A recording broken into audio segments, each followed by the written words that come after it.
शांतम्मा अपनी बेटी निरंजन के साथ वेंकटपुर में रहती थी। निरंजन एक वैज्ञानिक था और हर समय कुछ न कुछ प्रयोग करने में लगा रहता था। उसने रोबोट भी बनाए थे और वो हर समय नए नए तरह के रोबोट तैयार करने में लगा रहता था। जब निरंजन ने शादी कर ली तो बहू के घर आ जाने से शांतम्मा को लगा जैसे उसके घर में रौनक आ गई। इसके बहुत दिनों के बाद एक दिन, पूजा जरा इधर आना, आज मेरी तबीयत कुछ ठीक नहीं लग रही, तो तुम आज कुछ खाना बना दोगी क्या? हाँ बोलो बेटा।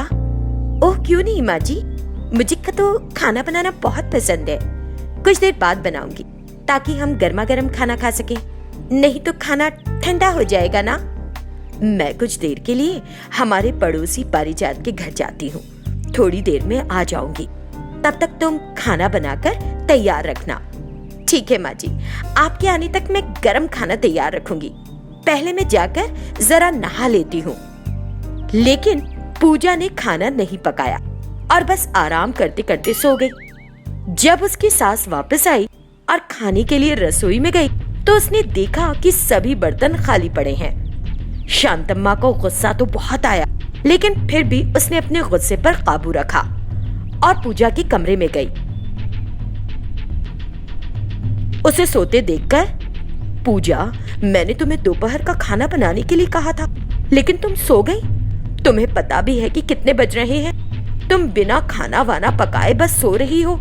शांतम्मा की आवाज से पूजा उठ गई और थोड़ा डर भी गई। मैं भूल गई थी माँ जी, यहाँ तक कि मैं ये भी भूल गई कि मैंने नहाने के लिए बाथरूम में पानी रखा है। और वो नहाने के लिए बाथरूम की तरफ भागी। फिर शांतम्मा ही रसोई में गई और दोपहर का खाना बनाने लगी। वो दिन ऐसे ही निकल गया।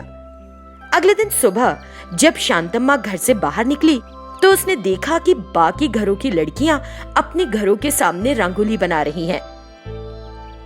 ये देखकर उसे लगा कि वो भी अपनी बहू को उठाए।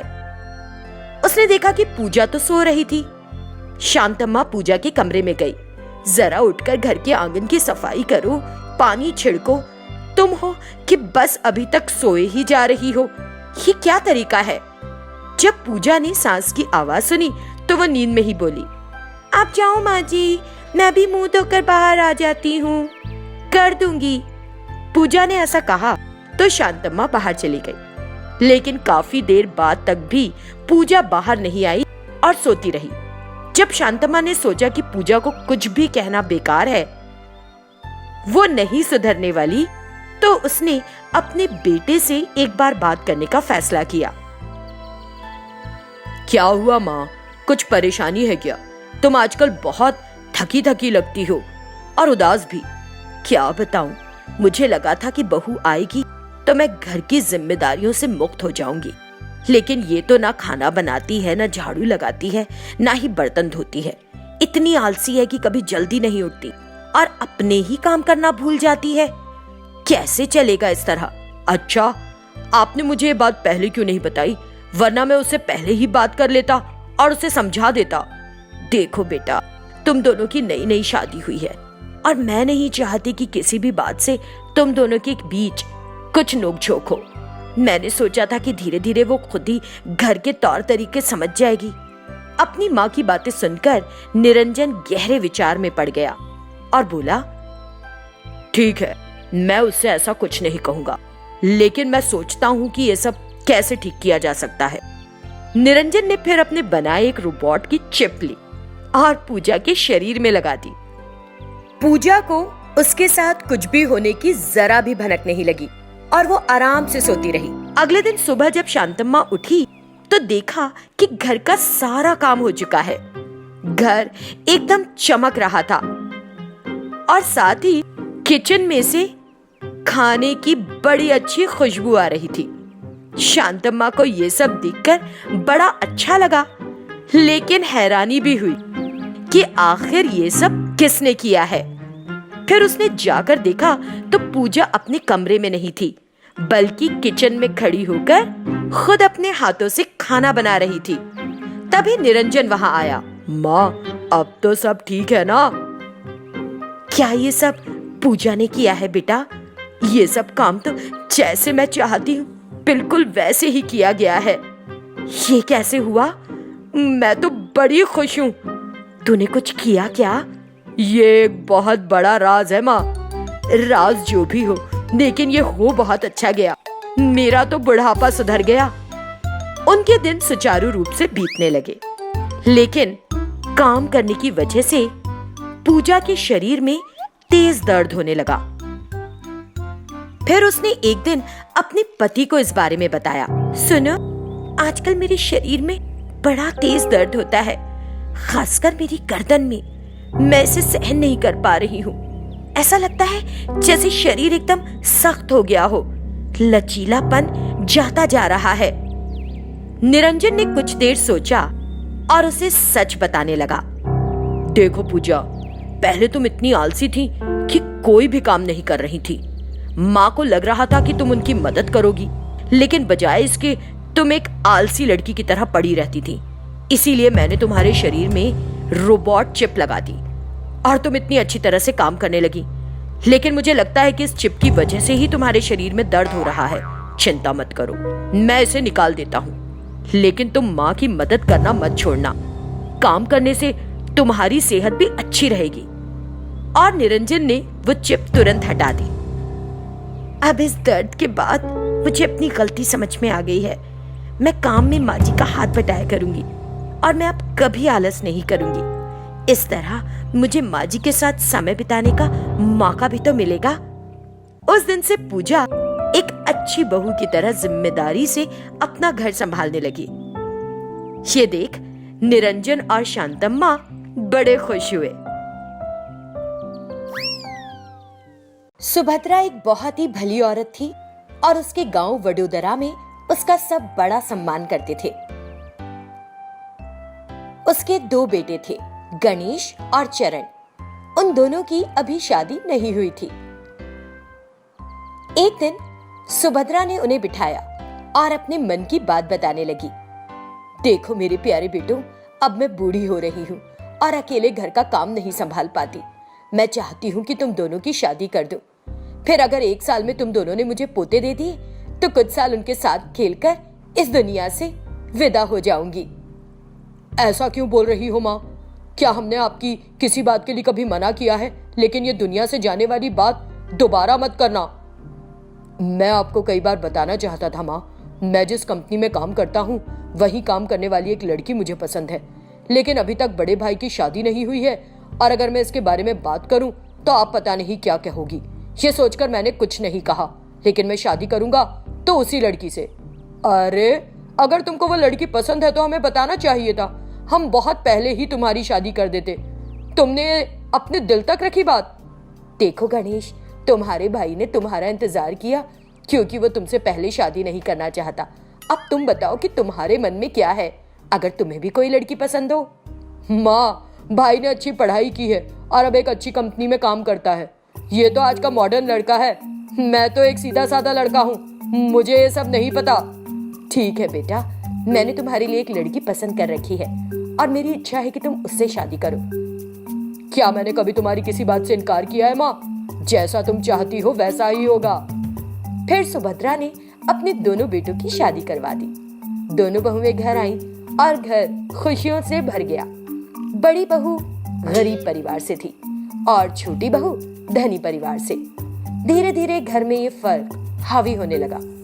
सुभद्रा ने सोचा नहीं था कि बड़ी बहू इतनी जल्दी घर की जिम्मेदारी संभाल लेगी। वो सुबह जल्दी उठकर घर की सफाई करने शुरू करने लगी। इसी बीच छोटी बहू जाग गई और बिस्तर से ही चाय के लिए चिल्लाने लगी। तुम्हारी देवरानी तो बिस्तर से ही चिल्ला रही है, जाओ और देखो उसे क्या चाहिए। उसे चाय चाहिए माँ जी, बड़े घर से आई है ना, उसे बेड टी की आदत होगी। अभी जाकर देती हूँ। ठीक है माँ जी, आप बैठिए, झाड़ू खत्म करके सीधे चाय बनाकर दूंगी। वो तुमसे छोटी है, इसीलिए उसे खुद को नए माहौल के हिसाब से ढालना सीखना चाहिए। माँ जी, अभी अभी तो आई है, छोड़ दीजिए इस बात को। इतना कहकर पावनी ने चाय बनाई और देवी को देने चली गई। चाय की एक चुस्की लेते ही उसने कप फेंक दिया। ये चाय है? मेरे लिए फिर कभी चाय मत बनाना तुम, एकदम बेकार। क्या हुआ बहन, ऐसे क्यों बात कर रही हो? मैंने तो बड़े प्यार से तुम्हारे लिए चाय बनाई। तुम्हारी बहन कौन है? मैं तुम्हारी देवरानी हूँ, बहन नहीं। तुम कहाँ और मैं कहाँ? हमारे घर के नौकरों की जिंदगी भी तुमसे बेहतर है। वो तो पता नहीं क्यों मैं ऐसे घर की बहू बनकर आ गई, लेकिन मेरे साथ कोई रिश्ता जोड़ने की बात मत करना, समझ गई ना? हाँ। देवी की बात से पावनी आहत हुई और उसे बुरा लगा। उसने तुरंत सब कुछ अपने पति गणेश को बता दिया, क्योंकि उससे अपने घर का अपमान बर्दाश्त नहीं हुआ। देखो पावनी, हमें बड़ों की बातों को भूलना नहीं चाहिए। तुम घर की बड़ी बहू हो। एक दिन ऐसा आएगा जब तुम्हारा अपमान करने वाली तुम्हारी प्रशंसा करने लगेगी। धीरज रखो। समाज में सम्मान होना जरूरी है जी। हमें भी कुछ करना चाहिए और अपना नाम बनाना चाहिए। पावनी, मैं ज्यादा पढ़ नहीं सका। मेरे भाई ने अच्छी पढ़ाई की और एक अच्छी कंपनी में नौकरी हासिल कर ली। अब हम क्या कर सकते हैं? तुम्हारी एक पुरानी दुकान है जिसमें अब कुछ नहीं हो रहा। क्यों ना हम उसे ठीक करके एक बार फिर से दुकान शुरू करें? मैं तुम्हारी मदद करूंगी। हम दोनों साथ काम करेंगे, हमारी भी कुछ कमाई हो जाएगी।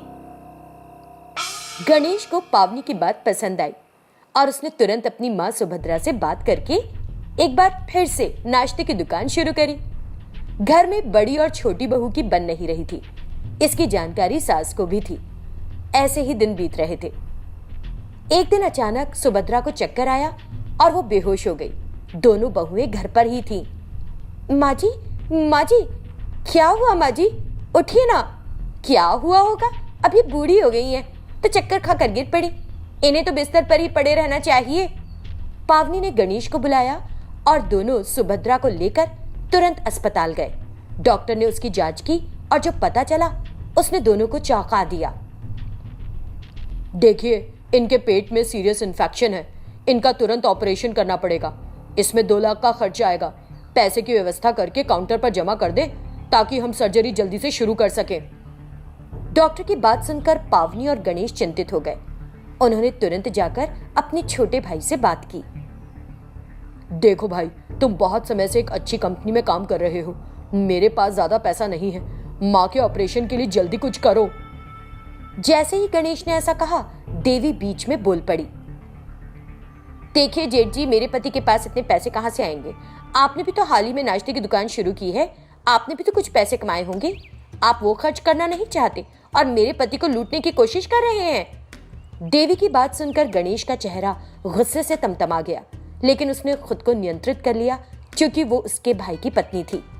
पावनी अपने पति को एक तरफ ले गई और बोली, देखो मेरे पास कुछ जेवर हैं, हम उन्हें गिरवी रख के कुछ कर्ज ले लेते हैं और माँ जी का ऑपरेशन करवा लेते हैं।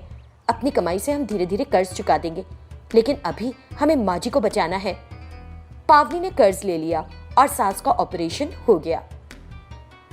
जब सास ठीक हो गई तो उसे सच्चाई का पता चला। उसे बहुत बुरा लगा। धीरे धीरे नाश्ते की दुकान चल निकली और उनकी अच्छी कमाई होने लगी। बहुत से लोग उनकी दुकान पर रोज ही आकर नाश्ता करने लगे। देखो पावनी, आज सिर्फ तुम्हारी वजह से हमारी ये दुकान फल फूल रही है। तुम्हारा बनाया हुआ खाना सभी को पसंद आ रहा है। क्यों ना हम नाश्ते की 2 और दुकानें शुरू करें? तुम्हारा क्या कहना है इस बारे में? गणेश की बात सुनकर पावनी सोचने लगी। हम कब तक नाश्ते की ही दुकान चलाते रहेंगे? मेरे पास एक आइडिया है। क्यों ना हम एक होटल शुरू करें? होटल शुरू करने से अच्छा होगा और मजा भी आएगा। होटल शुरू करने के लिए तो बहुत खर्चा होगा। माँ के ऑपरेशन के लिए जो कर्ज लिया था वो अभी अभी तो पूरा किया है। दोबारा कर्ज लेने में मुझे बहुत डर लग रहा है। डरने की कोई बात नहीं, हम कर्ज लेंगे और एक होटल शुरू करेंगे। मैं विश्वास दिलाती हूँ, फायदा जरूर होगा और हम अपना कर्ज उतार सकेंगे। मेरा विश्वास करो, ऐसा होगा। पावनी की बात सुनकर गणेश ने और कर्ज ले लिया और दोनों ने एक बड़ा होटल शुरू किया। दिन ब दिन होटल में आने वालों की संख्या बढ़ती गई। होटल में पर्यटक, अधिकारी और बहुत से लोग आते थे और खाना खाते थे। वो नाश्ता और खाना दोनों सर्व करते थे। जैसा कि पावनी ने सोचा था, कुछ समय बाद ही उन्होंने अपना कर्ज चुका दिया और बाद में और पैसा कमाकर उन्होंने शहर में एक और बड़ा होटल शुरू कर लिया। मेरे बेटे, तुम्हें कड़ी मेहनत करते और पैसा कमाते हुए देखकर मुझे बहुत खुशी होती है। मुझे लगा था कि पता नहीं तुम क्या काम कर सकोगे, लेकिन तुम्हारी पत्नी ने तुम्हें मोती के समान ढाल लिया। मैं तुम दोनों को देखकर बहुत खुश होती हूँ। तभी देवी और चरण वहां आए। माँ जी, मैं क्या हुआ बहू, तुम कुछ कहना चाहती हो? कहो ना। हाँ, मैं आपसे कुछ बात करना चाहती हूँ। हिचकिचाओ मत बहू, मुझे बताओ। अगर तुम नहीं तो कम से कम बेटा चरण, तुम तो बताओ, क्या हो गया है? माँ, मैं बहुत दुखी हूँ। हमारी कंपनी घाटे में चल रही है। लगता है जल्द ही कंपनी बंद हो जाएगी। हमें कंपनी को 5 लाख रुपए चुकाने हैं। हमारी कंपनी को मालिक हमें तुरंत पैसा चुकाने के लिए मजबूर कर रहा है। इतने पैसे नहीं हैं। हे भगवान, अब तुम लोग क्या करोगे? तुम मुझसे किस तरह की मदद चाहते हो, बताओ। कुछ नहीं माँ जी, ये घर आपके नाम पर है। अगर आप घर के कागजात इनको दे दे तो कुछ समय के लिए वो लोग शांत हो जाएंगे। फिर हम उनका पैसा चुका देंगे और हमें कागजात वापस मिल जाएंगे। छोटी बहू की इच्छा के अनुसार सुभद्रा ने घर के कागजात गिरवी रखने के लिए दे दिए। 6 महीने बीत गए थे। देवी को कहीं नौकरी नहीं मिल पाई थी। चरण भी घर पर ही बैठा था। उन्हें कोर्ट का नोटिस मिला कि घर बिकने वाला है और घर में सब बेहद परेशान हो गए। हे भगवान, ये क्या हो गया? छोटी बहू की बात सुनकर मैंने मकान गिरवी रख दिया। ये हमारा पुश्तैनी मकान है। मेरे पिता ने मुझे ये घर उपहार के रूप में दिया था। मेरे बेटे के कर्मों के कारण अब हमें इसे बेचना होगा क्या? हाँ, बोलो बेटा। माँ जी, हम दूसरे घर में शिफ्ट हो जाते हैं, बस कुछ दिन के लिए। बाद में हम कुछ करके घर की बिक्री पर रोक लगवा देंगे। बस चुप करो। तुमको लगता है कि मैं मूर्ख हूँ? तुम इस घर के बारे में क्या जानती हो? हमारी कई पीढ़ियों ने इसको देखा और संवारा है। अगर ये मकान चला गया तो मैं ये होते नहीं देख सकूंगी। हाँ। सुभद्रा दुख से चिल्लाई। छोटा बेटा चरण और बहू देवी अपनी गलतियों पे पछता रहे थे। उसी समय बड़ा बेटा गणेश और बहू पावनी वहां आए। परेशान होने की जरूरत नहीं है, मैं 5 लाख चुका देता हूँ, फिर हम सब इस घर में एक साथ रहेंगे। गणेश की बात सुनकर सभी चौंक गए और भावुक हो गए। उन्होंने पैसे चुकाए और घर के कागजात वापस ले लिए। देखो देवी, पृथ्वी गोल है। कल तुम्हारा समय था और आज मेरा समय है, इसीलिए हमें किसी को अपशब्द नहीं कहने चाहिए। हमारा आज ही लौटकर कल हमारे सामने आता है। कम से कम अब अपनी गलती को मानो और माँ से माफी मांगो। दीदी, मुझे माफ कर दो। पैसे के घमंड ने मुझे अंधा कर दिया था। चलो, अब हम सब मिलकर साथ खुश रहेंगे। हमारा परिवार सबसे सुखी परिवार होगा। और फिर वो सब सुख संतोष से रहने लगे।